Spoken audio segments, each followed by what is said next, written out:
Such a pleasure to be here with everybody. ברוכים הבאים, خوش וmadid. Welcome to our conversation with Beni Sabti. My name is Lydia Yom-Tovian Frankel. I was also born in Iran at the age of 6, but my family roots to Iran runs much deeper than just birthplace. I come from a family with an unbroken lineage of 11 generations who lived in Iran, carrying a rich cultural and historical legacy in Iran. So this meeting, it is deeply meaningful for me personally, and together with all of you, we share hopes for safer, a better future for both the Iranian people and Israeli people.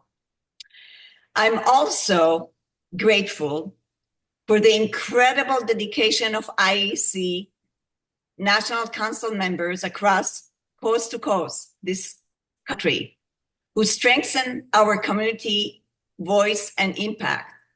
Today, we have a wonderful example of that with Golan Levy from our Orange County Council, and he will lead the discussion with our featured guest speaker, Beni Sabti. Now, a little bit about Beni Sabti. Beni Sabti is a leading expert on Iran at the Institute of National Security Studies in Israel. He was born and raised under the Islamic Revolution. Beni escaped to Israel in 1987, served in the IDF, and built an impressive career researching Iranian culture and media influence, including pioneering the IDF's Farsi language platform so he could reach the Iranian public directly. Beni holds an MA in political science and public communication from Bar Ilan University and is a trusted commentary on Iranian affairs worldwide. And one more fun fact about Beni, he is also one of the cultural advisors to the series Tehran. It's a series of movies that is broadcast in the United States and in Israel. Beni and his family experienced firsthand the cruelty of the Islamic Revolution. When the war broke out recently with Iran, Beni was among the first to address the resident of the Islamic Republic in a video in Farsi, calling on them to rebel against the regime and their supreme leader, Ayatollah Khomeini. Now it is my honor to welcome Beni today and learn from his unique insight at this critical moment. Beni, welcome to our coast-to-coast conversation where Israel is in our hearts. خوش اومدید به جماع ما. And now I'll give the microphone to Golan Levy. Please, Golan, take it from here. Thank you, Lydia. And it's an honor to be here with Beni and all of you. Looking forward to discussing a very interesting and relevant topic, the war between Israel and Iran and the shifts that are happening in the Middle East since October 7th. So Beni, I'd like to get going and asking you a couple of questions. First one, with the Operation Rising Lion, what was happening inside Iran politically and socially? And how would you describe the regime's mindset in the month leading up to the escalation?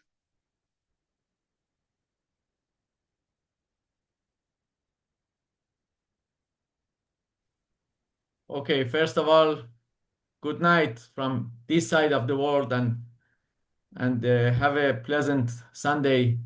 I hope everyone. I'm very glad, very excited to be among you and talk about Iran. It's, I'm looking back in all my years. I'm 25 years old. Okay, don't make the the math, but I look on all that years, and these night or what happened in these last 2 weeks are the result of what I did in 37 years in all my life in Israel, so, and also in Iran. So it's so excited for me that we come to this point. Um, so about your question, the situation in Iran is for the people is horrible. It's the economic issue and the social issue are very hard for everyone. The regime doesn't care about them, and this is the reason that we got to this point of the Israel-Iran war. What I mean about that, in these 4 or 5 years, and especially in these last 2 years, and since October 7, Iran regime had got into kind of a very bad hubris. They think that they are invincible. They think that they can really destroy Israel. First, it happened and it began with Hamas attack, and after that, we had a few months that Israel uh, acted like it's weaker than it seems to be. So they had a lot of hope and a lot of hubris that Israel actually is going to be destroyed, and the Armageddon is coming for Israel, and the Messiah for the Shiites or for the extreme Muslims is he is coming, and they are going to have a victory against the Jews. It's not about Israel. Let's face it, it's about Jews, destroying Jews, killing Jews, and everything. So this brought the Iranian regime to invest every kind of energy, assets, the money, the oil, dollars, everything on the hatred against Israel. The missile program got much faster and much deeper. The terror program was much faster and helping the Houthis and Iraqi militias and everyone. Of course, Hezbollah, Lebanon, and Syria until the Bashar Assad regime fell. Until Israel got the became more and more initiative, and since last April or May 2024, we began a series of attacks and espionage against Hezbollah, against Hamas, against others. And of course, we had two attacks also between Israel and Iran directly. So we could use it as a pre-war against them, and we learned all their weaknesses, and they didn't notice that because of that hubris. So we came to this war when we neutralized already in the summer Hezbollah, we neutralized Bashar Assad regime. He ran away, as you know, and we came to this war, of course, when President Trump is in charge. It's a great and huge difference. Uh, in the last administration, we didn't have so much support, and I saw your clip. It was such an important thing. I don't want to go in the American politics, but let's face it, it's not the same like it was in 2023 or before that until the elections. So since then, Israel has the upper hand, and we see it exactly in this war. And Iran regime with a huge mistake got that in that war, and we are going to use it as much as it's possible. Excellent. Maybe you can walk us through the Iranian nuclear program, the way it evolved. Maybe you can point out to what caused Israel to act now. Okay, so the Iranian nuclear program was almost achieving the goals. It was a few weeks. I was also very surprised, and today we discussed it in INSS in our institute. We were very surprised that they got so fast to that place. But it goes back to what I said before. They were so enthusiastic and so believing and that Israel destruction is coming, that they did all and ran toward the nuclear bomb so fast, and they made another and another groups to bring that bomb to be ready and make it, and not only enriching uranium. It's a very complicated science, and they were really there. They did something that only Lydia, I know that you know about it, or many other Iranians that maybe are in the audience. Sometimes Iranians are used to make other kinds of solutions. For example, you have to change your fix something in your house, but Iranians something have another solutions for that problem. They put a plaster on it, and they cut something and put another part on that, and they fix it and it works. This is the thing that Iranian regime wanted to do with the nuclear. I don't want to go into technical issue because it's very complicated. They mixed two kind of very different theories, and it worked for them. And because of that, Israel was very also surprised, and they almost had the bomb. They really almost had the bomb. So this was the reason that Israel was kind of in a hurry, and they informed U.S. intelligence service, every service that is there, and there is a very good cooperation between the two nations and the two governments, of course, and the agencies. They didn't also believe that, and Israel discovered it. It's not that it came from U.S. Israel found it first. So everyone understood that it's a very huge problem if they get the bomb, and this was the reason of going to that attack. The attack was very smart. It was well prepared for several years and also for a few months, these last months. It's not just by accident that Israel assassinated also IRGC generals and nuclear scientists at first. And after only 2 days, we dealt with the facilities in Natanz, in Fordo, in other places, because Israel also wanted to neutralize their reaction against Israel. Without the chain of commanders, they couldn't shoot 300 missiles every time on Israel, because uh, IRGC is a very hierarchic and kind of a dictatorship inside that. So when we took out the generals, they didn't have the commands. The soldiers couldn't push the button and shoot so many missiles against Israel. Of course, they shoot a lot, but it was not the same that we thought. So it was a great and huge attack against them, very successful, thank God. And it neutralized the nuclear program much of that for many months. And we hope that they don't go back to there. Okay. Do you feel that the Iranian leadership was caught off guard, or were they expecting a U.S. Israeli supported by the U.S. strike? They were very surprised. And this is a very huge problem with Iranian regime. They are always surprised. You know what? Because of that hubris that I talked about before. They become blind. They are so with so much confidence in themselves, and they think that they are invincible.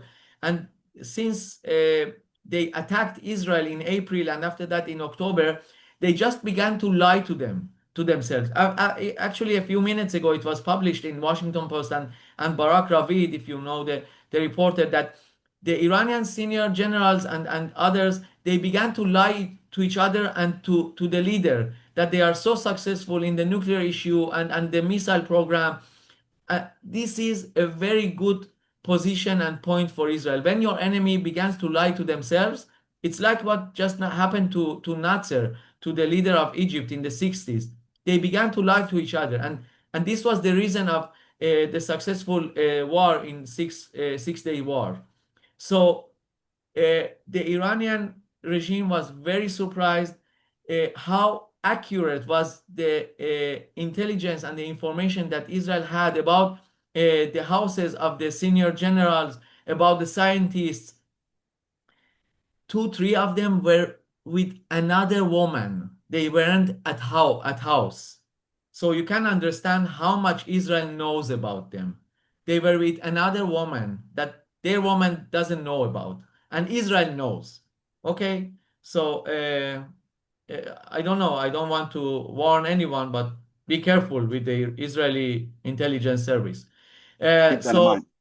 yeah, no offense, just so Israel in that 2 days surprised the Iranian regime, and actually the leader was alone, was almost alone. He was rushed to a tunnel north at North Tehran. We know about also about the shelter. It was not already a secret. It was already in the Israeli TV and everywhere. And if Israel wanted to bomb him, we could already also bomb him. But for some regulation and restrictions and talking with the US and Israel, they didn't do that, but they could easily do that also. So Iran was kind of naked in front of Israel, and Israel in 2 weeks did whatever it wanted. Okay. You mentioned Ayatollah Khamenei was not assassinated that initial attack, that first evening. And it sounded like that was a decision that was made for Israel to a certain extent. How do you feel that would have changed the outcome of this current war if he was eliminated the first night? Oh, it's a great point because you are exactly pointing on what is the difference between the understanding of a Western country or Western nation or the Iranians. In Iran regime, and maybe in centuries, in many centuries, it was all about the leader, the sultan, the king. It was about the king in Cyrus time, and it was about the king in the 20th century when the Shah ran away. So the revolution succeeded and Khomeini came back, and all the centuries. Sometimes even the soldiers or the servants of the king killed him, and it was a total kind of a revolution. And the new king is a totally new system. So the Iranians and the Iranian people also, those who oppose the regime, they ask us, they don't understand why we didn't take out Khamenei out of this game. And Israel has these regulations and international law and the relation between US and Israel. So we don't do these things that they are ready to, or their formula is like that. We are not like them, and sometimes you can think that maybe we have to think like them, maybe not becoming like them, but understanding them. And this is what was my job in the army, after that in academy, and now in our institute, to bring the Iranian way of thinking to the table. Sometimes they think because of some rumors that something happened, and it didn't happen, but we have to know their way of thinking. So we cannot do anything about that. This is a way of decision making in Israel or in US. But unfortunately, as long as the leader is there, they think that they are still standing. Okay. How does the Iranian public perceive the war, and do they feel like the strikes by Israel were legitimate, or did they hold a hostile outlook on Israel now? Yes. Well, of course, the regime and some, I'm very sorry to say, some lefties, newspapers or TV channels, and I'm not against being in this opinion or that opinion, okay, but telling the truth is very important in the media. The Iranian regime and lefty media kind of cooperated with each other and showed Iranian people coming and around the flag and supporting the regime. It's so not true. You can see so many Iranians in the social media, and also have interviews to IDF in Farsi or other kind of medias, or writing in Instagram, that they begged Israel to bomb the leader or other IRGC bases or headquarters, and killing the internal security high-ranked generals. And Israel did that in the last 2 days of the war. Israel was focused on the internal issues of Iran. And if we could continue with that, maybe one more week, maybe we didn't have this discussion now, because maybe it could bring a huge weakness or maybe a collapse of the regime. So they say the other lefties and Iranian regime claim that people came around the regime and defended it, and they came to some demonstrations after that and praised the regime. It's so not true. Yesterday they had a demonstration like this. Oh no, on Friday. And you know, in the Iranian way, the details are very, very important. In every demonstration that they do for the regime, they bring helicopters and they film the streets that are full of people from above. We didn't have helicopters this time. The estimation was about 3,000 people. So let's not lie like the Iranian regime to each other, to ourselves. These lefty media I'm very sorry, it's CNN and it's CBS and New York Times. Suddenly Iranians are so welcoming so many Western reporters, and I'm not against any one of them. But please broadcast the truth and not the lies of the regime. I remember when I was a child, the Iranian people much more supported the regime and Iran against Iraq in the war. And they made a human chain around the bases, around headquarters, around the buildings of government. In this case, we didn't see any of this. 6 million people got out only from Tehran, and it's 9.5 million people in Tehran. And they didn't go out only for themselves, to rescue themselves. They didn't want to be a part of this propaganda of the regime. This is a very delicate thing to understand. But Iranian way of thinking, as I said before, is different. If you don't know these small things about the Iranians and their survival and not being part of the evil, so the picture can be a very different picture. All right, I want to touch base on the nuclear program again. In your estimation and based on the vast resources you have in Iran, how badly were the nuclear program damaged? How far back did that set them? And will they try and rebuild, or will they go in a different direction? Yes, so the program was very damaged, first of all, and I really believe in the human factor. Uh, Assassinating all that scientists, it brought them back a few years because they had the formulas, they had the science, and in the Iranian culture, and I'm very sorry with the Iranian audience, but I think you know that. Maybe the new generation is not, so I'm very sorry, but the old generations, don't share knowledge. They are very suspicious even against each other. uh, any senior officer or scientist, they don't want their deputy to become like them. So they don't share the knowledge. They want to be always the boss. So if you take them out, you make a huge damage to that program. They take the knowledge with themselves to the grave.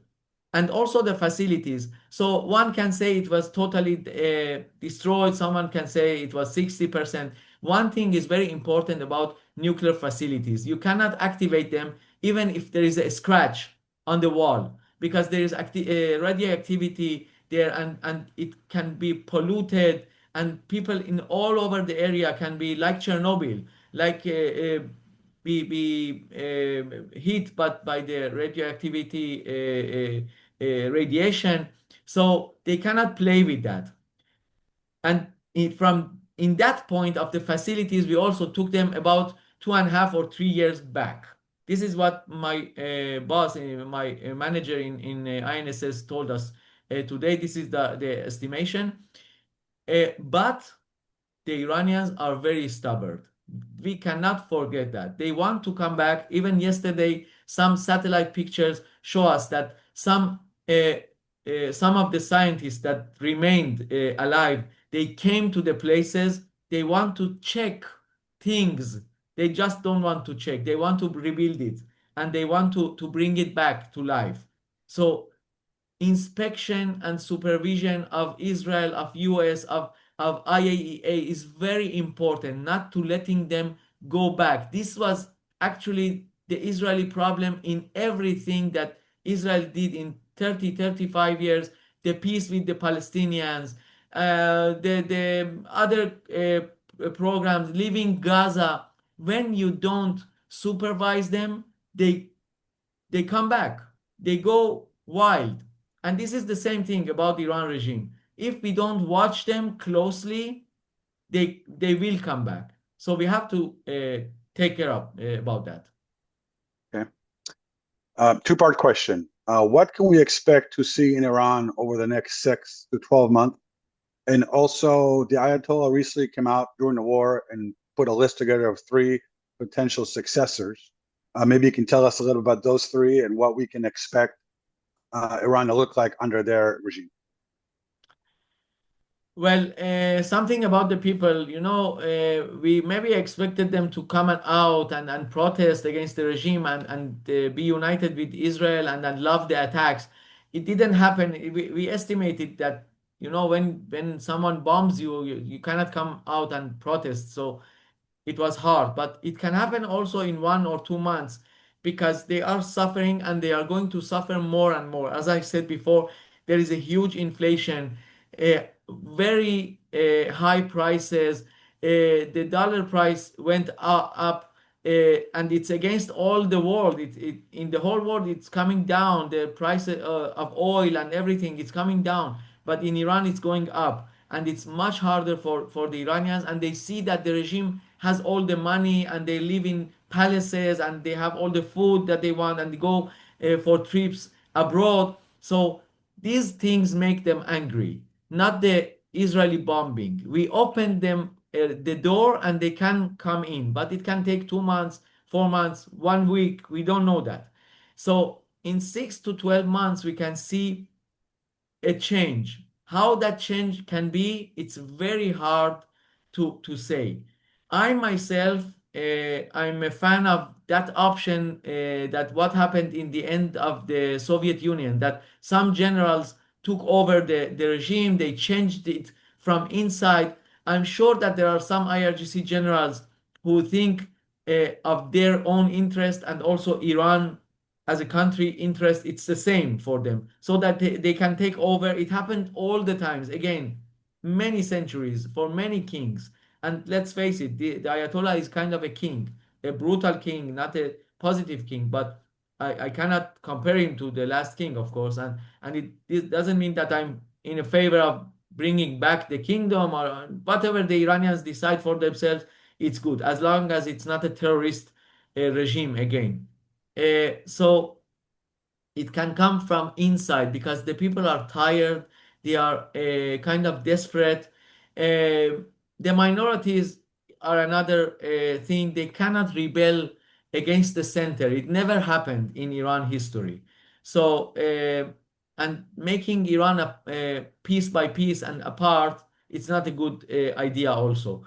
So it can happen from inside the regime, and it's related to the second question, the successors. Many say in Iran that Khamenei is the last leader of this system, this kind of Islamic Republic of Iran. If someone else comes, so it can be another kind of regime. And the 3 successors, the religious guys who can come, even if it goes good for that, the names change all the time. In this time, we didn't hear actually any name. Some guesses were there, but there were no real names. We can assess that his son Mojtaba is one of the more stronger candidates in that case, and maybe other fanatic mullahs, actually there is not so many differences between them, and the names won't say to you anything. One of them is a head of the religious schools in Qom. He has no political experience, and this is not working with that names. And that's other reason that I think that some generals will take over. I hope for all the region and also for Israel, of course, and also for US and Europe, that they will be more positive generals, like what happened in Syria, like Julani, and not like I don't know what happened in Khmer Rouge in Cambodia, or more kind of murderers to take over. We hear reports out of Iran that are people are being gathered, mass arrests, and some executions. Maybe you can tell us a little about that, and also how does that pertain to the small but still viable Jewish community in Iran? Yes, so dictators are always in panic. Every day I say that the leader wakes up, and in all these 37 years or all the revolution period, and every hour they think that somebody wants to take them down.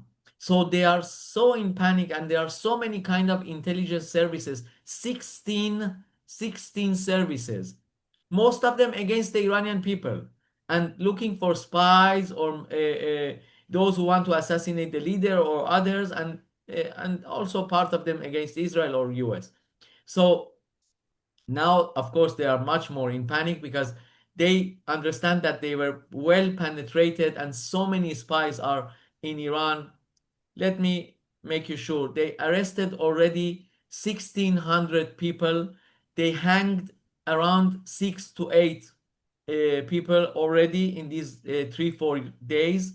Uh, but if they are really spies, if all that 1,600 people are really spies, let me make you sure that Mossad and other Israeli or US agencies know how to grow a spy. They know how to bring them to that place, not to be caught. And actually, our series Tehran was about that. It's about spies and agents of Mossad in the middle of Tehran, and we make some explosions. And actually, the fourth season, we have to change all the scenario.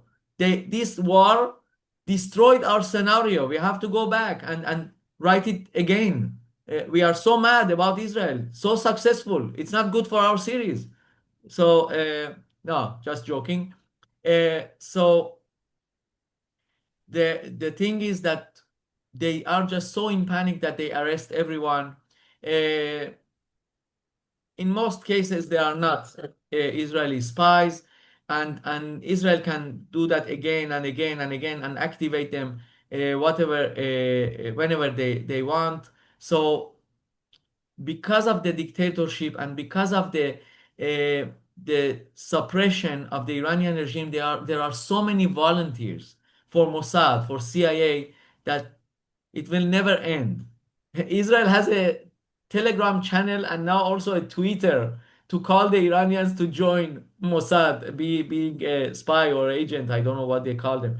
So it's so funny. You can write, and they come to you and talk to you. So unless Iran is a democratic or half democratic country, they are in a huge problem.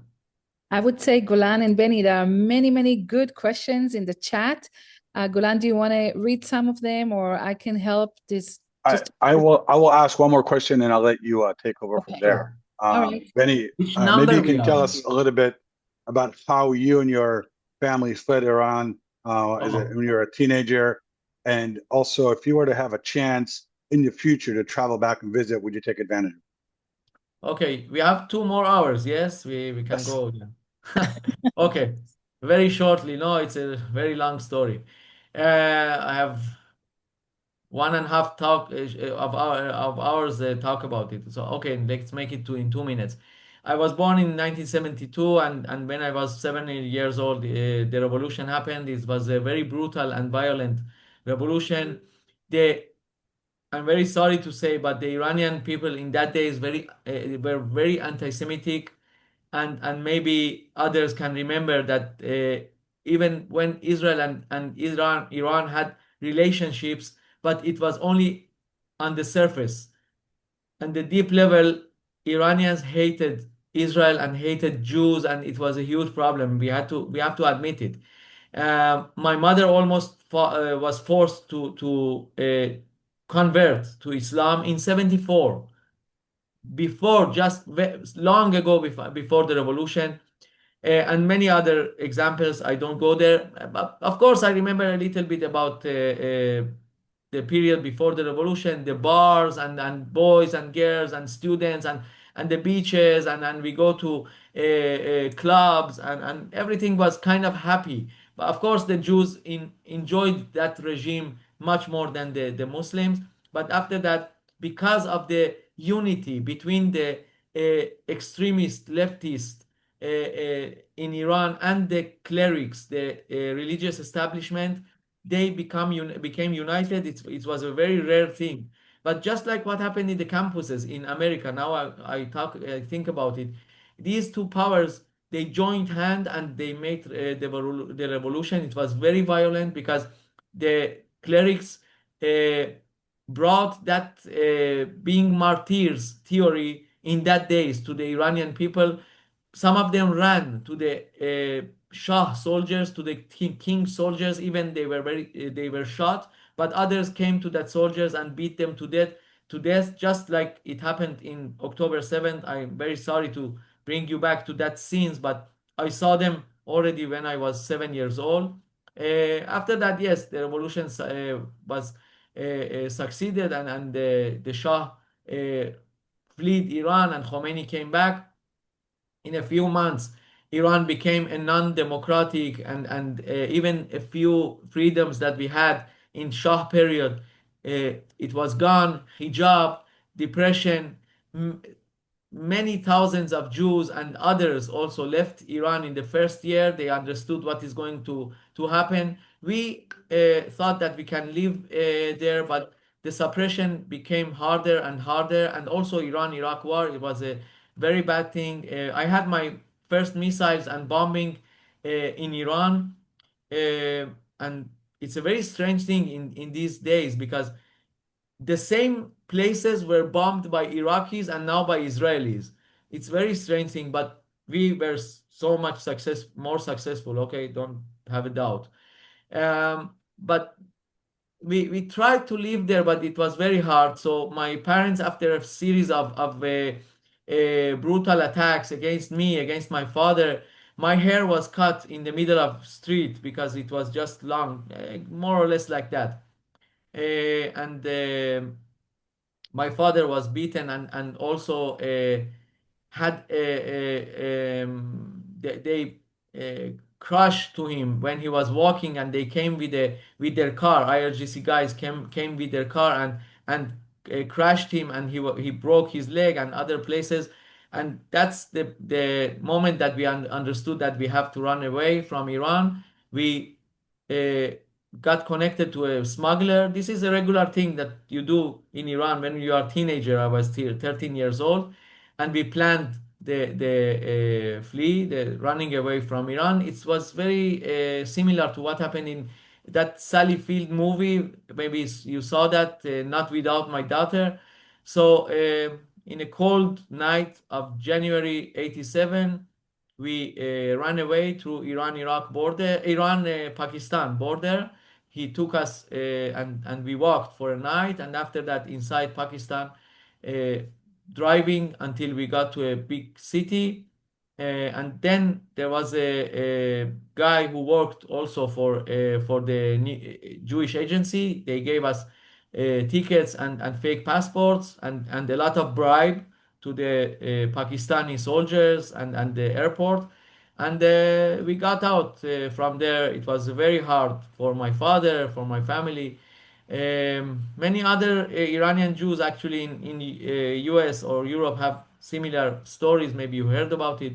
Um, in that days, it was kind of funny, because when you want to survive anything, if you survive when they cut your hair, or you are in the desert and they are shooting you and you crawl, but you are staying alive, wow, it's great. I'm alive. I beat them, and you don't have the time to be afraid. This was my lesson. It was such a strange thing, really. We didn't have we didn't have the time to be afraid. Um Now I have three kids. I don't know if I could take them through the deserts, and now they are, of course, they are big, but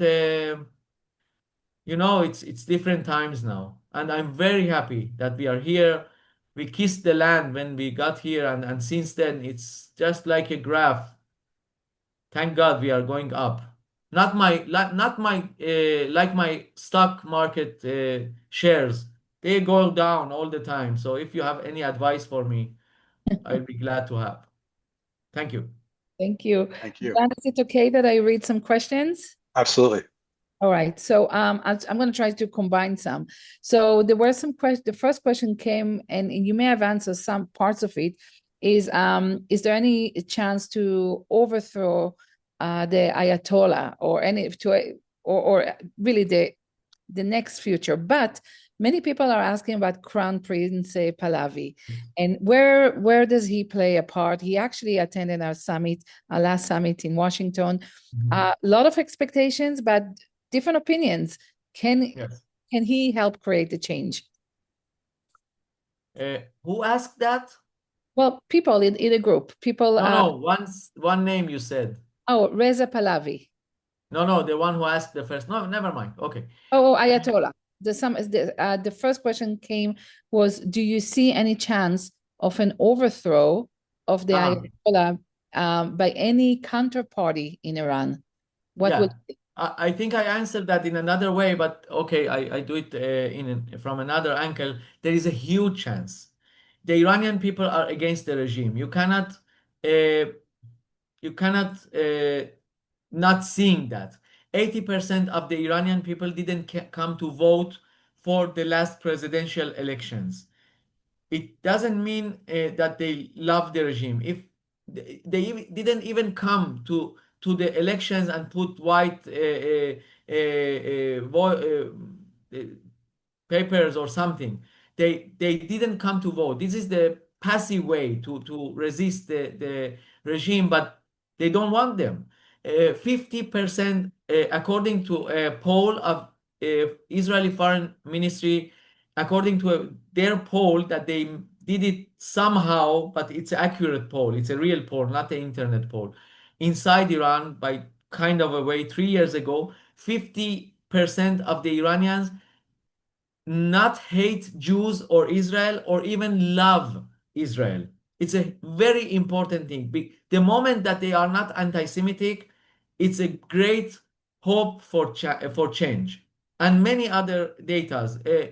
55% of the Iranians are between 15 years old to 40. They didn't see the revolution. They didn't see the war. They want a better life, not the inflation. And they don't have electricity for 8 hours a day.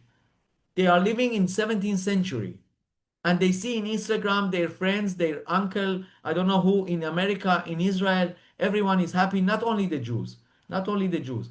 And they want a better life. So of course they want to bring them down.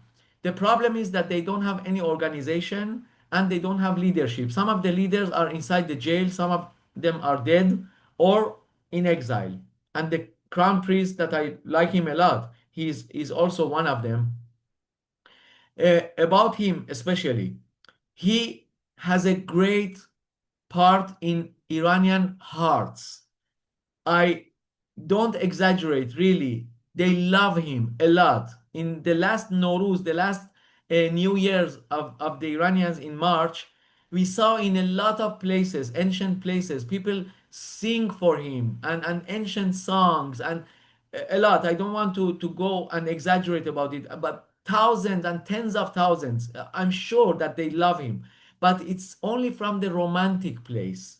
They miss him and they want him back, but they don't have any organization and any local leadership. If they had that leadership of Mahsa protest, the women protest 3 years ago, maybe we could be in another place now and unite the powers. But that wave, it came too early. If it happened now after Israeli bombing or something, if we had that energy, wow, It was great.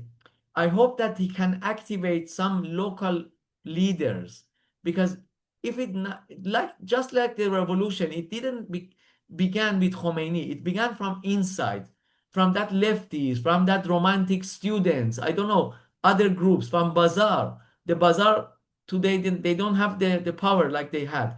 So if something begins from inside, he and others, I'm sure that others also will participate. They can join it. We can put aside the non-democratic parties like the terroristic groups that there were some in some days in Iran and left, like MEK or others maybe. So there is a lot of energy. Someone has to take out the match and light it. And this is the problem, that we don't have the bridge between these two things. And it Sorry sounds for the yeah. long answer. No, but it sounds like it has to be done within the Iranian community. Yes. Because you mentioned earlier, if we only fought for one more week, maybe we could have caused the Yes. fall of the change. Some of the questions I have here is about, so we know Iran was about terror, about making people scared and afraid, and they have proxies. What are the proxies here in the United States? What are we should be watching for? How should we be more prepared? Maybe the last question here is, do you see any potential for anti-Semitic revolution in the US? So anything around that would be helpful to know. Yes, so wow, it's a good combination, these questions. And I remind me also to say something about the Iranian Jews inside Iran, maybe two sentences, because I forgot about that.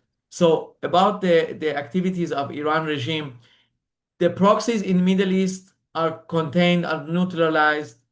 Don't worry about them. They just threw, for 47 years, they threw a lot of billions and a lot of energy and missiles. And thank God they are neutralized today. I'm very sorry to say, but it seemed that there are some, I'm very sorry to say that a lot of people were killed in October 7 and after that, but it seems that we need that slap to wake up and destroy all these proxies, because without destroying especially Hezbollah, we couldn't have this war against Iran without and being so successful if they were there. And you know something, Iran regime begged for Hezbollah help. It was published. And Naim Qasem, the new leader, said, "Oh, I cannot hear you so well. Can you repeat? I cannot, we cannot help you. Sorry. We have our problems here. We don't want to be killed." So they hanged up on Iran, on their patron. So it's a great thing, really. It's more or less like that. Like that. So about what is happening opposite of that, what is happening in Europe and also US. I'm very terrified to see, since I visited Los Angeles, for example, in 2017 or a little bit before that, and also after that. I'm very surprised that they are so allowed to make all these horrific ceremonies of Ashura and beating themselves and cursing Jews and bringing up these slogans that we killed the Muhammad the prophet or others, and accusing Jews. On the Jews are only to blame in everything in the world, but it belongs to the 30s. But no, they are bringing their hands, maybe are not in Middle East, but they are so in Europe and US. They have Islamic centers in Texas, in Los Angeles, and I talked about it when I was there in Los Angeles in February. It was so strange to have demonstrations that support Palestinians, Iranians who support Palestinians on a Saturday. I talked in the morning in the synagogue, and we had the demonstrations after that against us. It's so strange. You have to be aware of these Islamic centers in New York, in Texas, in everywhere, in Florida, and they have a lot of hands. The numbers are not equal, but if we gather information about them, we come to the authorities, we show them their channel, their Telegram channels. Most of them are in Farsi, maybe some Farsi language speakers can help with that. Once in November, I was in Sweden, and sorry for the stories, but I want to bring you just so a few examples to understand how they come to your home and you don't know about that. I was in Sweden to do some hasbara to explain against Iran or about Israel. So I went to a seminar about cyber activity and influencing activity in the cyber and internet in the social media, and I showed the Swedish side, the Telegram channel of the Islamic Center in Sweden, in Stockholm, that they bring 4 years old blonde girl and they tell them and they teach them how to be a martyr. And of course, they make it kind of sweet and going to heaven is a good thing. And they don't know about that. It happens inside their house and they don't know. It was so sad. Luckily, after that, and I'm sure that they had other information also, that Islamic Center was closed. Not only because of my story and my showing them the Telegram channel, but it was another piece. Maybe I shocked them a little bit. Also in Berlin, similar thing happened. Please be aware of what is going on. I'm seeing so many Iran regime flags in Canada, and I know that there are some Canadian guys here. I saw someone who is very familiar. So uh, please be aware. Canada is becoming an Iranian regime station to act, and maybe they are nuclearized again in Middle East, but I'm very sorry to say, but the West is really the next. And something about Iranian Jews. In these 2 weeks, they have a lot of pressure from the regime, a lot of threats. There are many rumors. Please don't believe them. Rumors about arresting dozens or hundreds or thousands.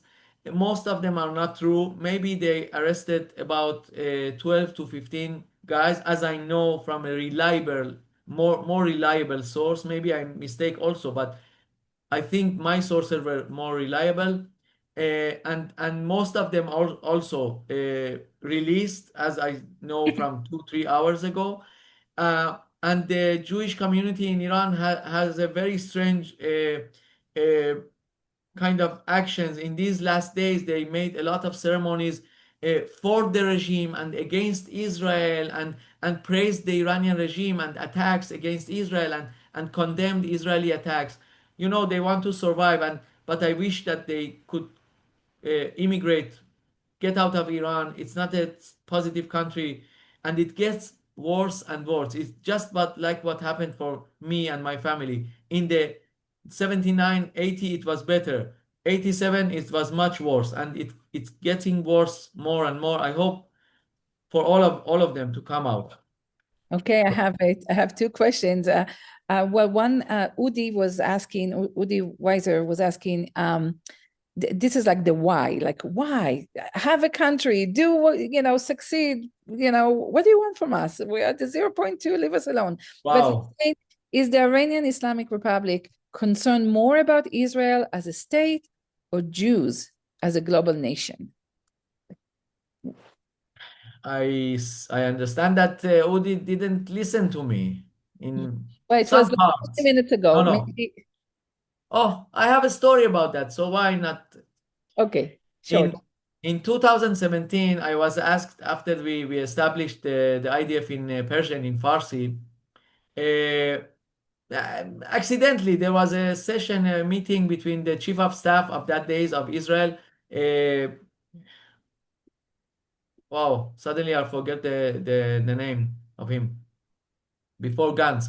Uh, he had a presentation. They brought him a presentation about how many missiles Iran has.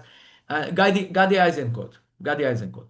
He had a session that they explained to him. Yes, last year they had 1,000 missiles that can get to Israel. Now they have 1,200 missiles. They have this kilogram and that kilogram of enriched uranium, that and that, and they spend this and this money on Hezbollah and other things. Suddenly he asked exactly this question: what they have against us. We didn't have anything against them. Why they are not a normal regime? What did they do?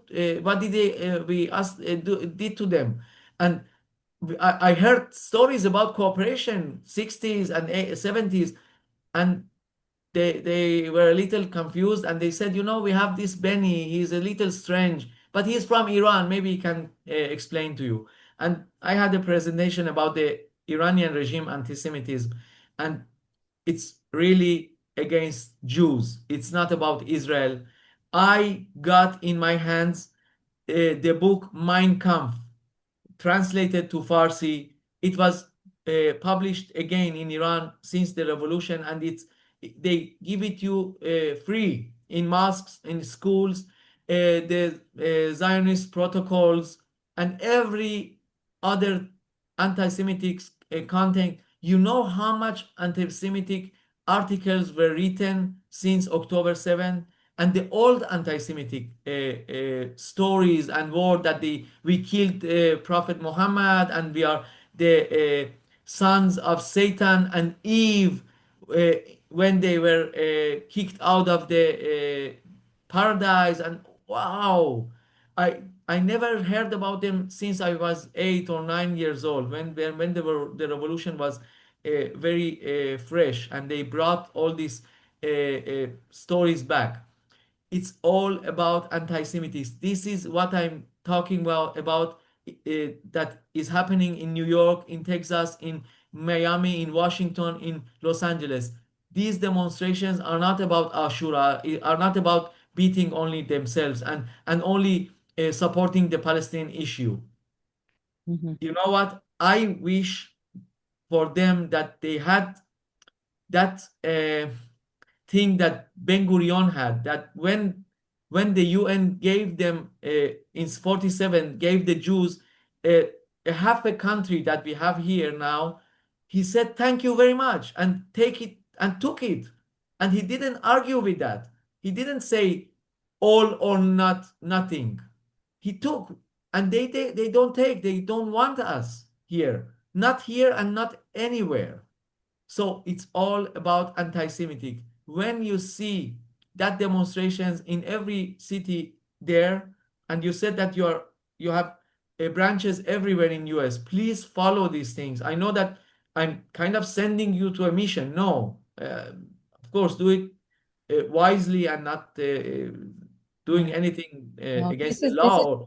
this is important, Benny, because it's important that everybody on this call understands that the IC has a very intense activism and fighting anti-Semitism teams. We can get any call, any text, letting us know. When we work with the community, we mobilize parents in schools, parents, students on campuses. We are very connected with the Metro Police in the different cities, and the governors and the mayors. So talk to us, tell us, like Benny said, so we can together, put an end to it as much as we can, at least here in our Exactly. backyard. I'm saying things from my heart, and from, Israelis are a little bit more, I don't know, they go and kind of aggressive to if we see something, especially in these last 2 years. But I don't say that you have to be also, but if you see something that begin, it's better to prevent it and not letting it grow, like what we had this great mistake of letting Hamas getting to that place, or Hezbollah to that place. Please. And in the Iranian way, and I'm sure that the Iranian guys understand me, I forgot to say this before. It's much cheaper, and even in lives, it's much cheaper to prevent things and not letting them grow to that place of that huge Islamic center, or demonstrations, or throwing stones, or the campuses and what we had here. Please prevent whatever you see. If you stop them in the first step, in the first stone that they throw, we will live in a better place. So see something, say something. Last question, and then we're going to Exactly. have to meet again in Florida. So when our summit, because I'm sure we're going to have a dedicated track on Iran and Israel issues. But do you think the Jews in Iran right now, do they want to be rescued? Should Israel get interfere here, like we rescue Ethiopians, we rescue Yemens, Jews, of course. Do you think they want to make Aliyah or get out of there? Maybe after this war, maybe some of them they will make Aliyah, or they will want to.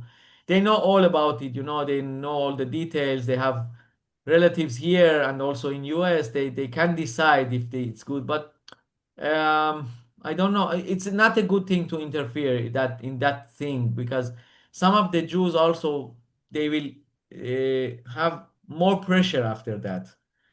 After all, they are living in Iran, and if Iranian regime has the first hint of Israel is doing something about that, like in the 80s, and they have much more intelligence and information and all that I said before. If they see any sign of that, they can make it much harder. I think we can leave them. It's better to leave for them, the Jews, to understand the hints and make it individually, family by family, every individual, young ones. I don't know.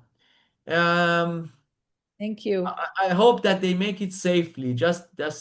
And the Iranians know how to go around. So I hope for them. Okay. Well, I thank you, Beni, for being. I know it's late and you have another call, I think, with Brazil soon. So thank you so much.